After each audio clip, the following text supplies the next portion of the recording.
We very much appreciate GAO's continuing review of our oversight of the Title III and V programs. The effectiveness of these institutions is critical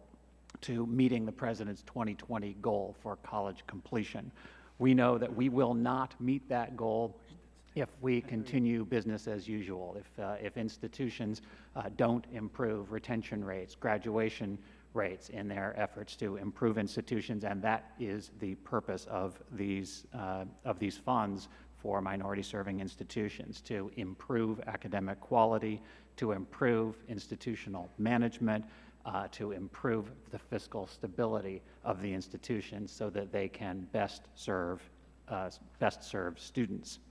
We have to manage this program well also as we encourage institutions to do the best job possible to manage their programs for students. That means providing targeted support and assistance to institutions where there's an indication that they need that kind of help. It means being responsive when we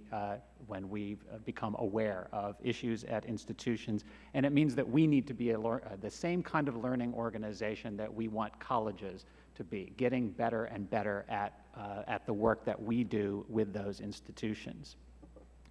On the particular issues that GAO raised in its report, we are pleased to say that we are now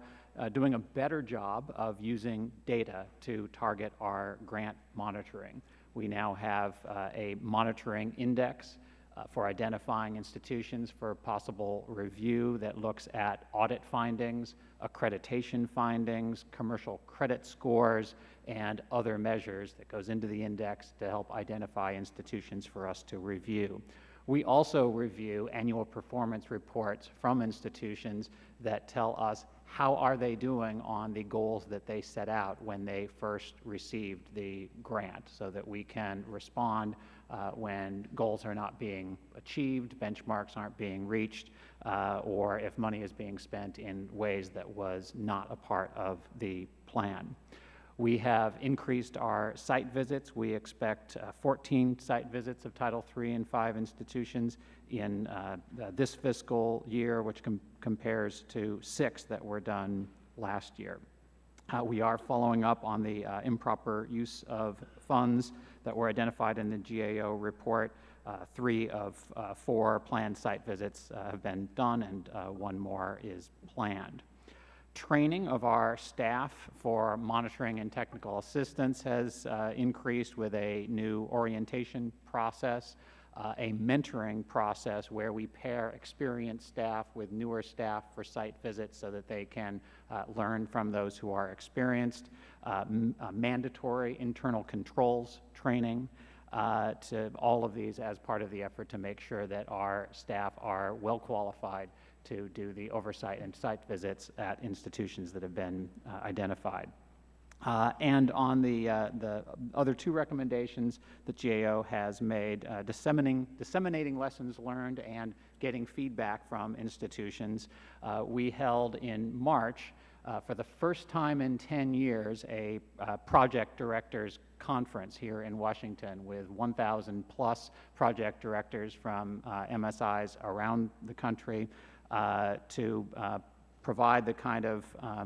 sharing of best practices across institutions and for us to be able to hear concerns and questions in areas that we can be more helpful on.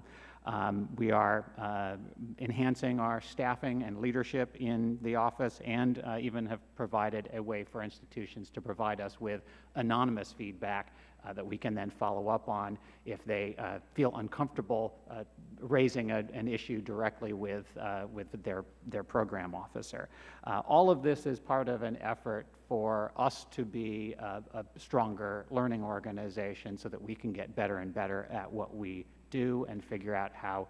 we can help institutions to grow, improve, and graduate more students toward the President's 2020 goal. Our goal here is not only to make sure that the funds are